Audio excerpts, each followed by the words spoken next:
February 14, 1929, Chicago's Lincoln Park neighborhood. 7 men lie dead in a garage riddled with bullets from Thompson submachine guns. The St. Valentine's Day Massacre wasn't just a brutal gangland hit, it was the moment Al Capone's empire began to crumble. And it wasn't the first time the Mafia's greed and arrogance turned their grand plans into disasters. Today, we're diving into the mob's most spectacular failures. Schemes so reckless, so poorly planned, they practically handed victory to the cops. The 1920s should have been the Mafia's golden age. Prohibition created a massive black market for booze, but some gangsters couldn't resist self-sabotage. Take the so-called king of the bootleggers. He built a whiskey empire by exploiting legal loopholes, raking in millions. But his fatal mistake? Flaunting his wealth. He threw Gatsby-esque parties, gifted his wife a gold-plated Rolls-Royce, and even served champagne in solid gold glasses. Predictably, the IRS noticed. He served prison time, and returned home to find his wife had run off with his lawyer. Then there's the most infamous mobster of all. The public enemy number 1 thought he was untouchable, until he bragged about evading taxes. Federal agents used his own boasts to nail him. His empire collapsed, proving that even mob kings aren't above basic math. Even progressive mobsters stumbled. One New York kingpin unified the city's 5 families, creating a governing body to avoid gang wars. But centralizing power made it easier for the FBI to infiltrate. By the 1950s, their secret meetings were basically networking events for federal informants. Post-World War II Sicily was a mafia paradise. Corrupt politicians handed mobsters construction licenses, even to contractors who'd never held a hammer. Mafia-backed firms built shoddy apartments that crumbled in earthquakes, while bosses pocketed millions.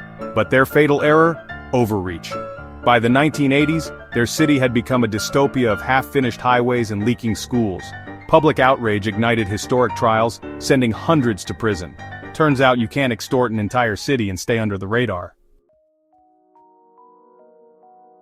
Most mob bosses avoided the spotlight. This one craved it. After orchestrating a high-profile hit, he strutted through New York in flashy suits, granting interviews and waving to cameras. His crew loved the cash flow, but the attention was catastrophic. The FBI wiretapped his social club for years, while rivals plotted his murder. His ego eventually landed him a life sentence. As one agent joked, "We didn't catch him, he delivered himself in a designer box." In the 1980s, mobsters thought they'd found the perfect drug mule pizza boxes. Using mom-and-pop pizzerias as fronts, they smuggled heroin into the United States, netting billions. But funneling drugs through sleepy suburbs wasn't exactly discreet. When cops noticed small-town pizza chefs driving luxury cars, the entire operation unraveled.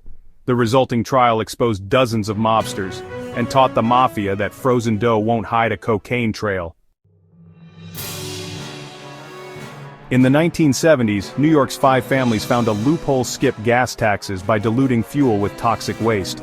Cronies made millions, until drivers noticed their engines seizing. Investigators traced the sludge to Mafia-linked stations, and soon, mobsters faced racketeering charges. The kicker? One associate donated his illicit profits to church charities. Even God, it seems, won't launder gasoline.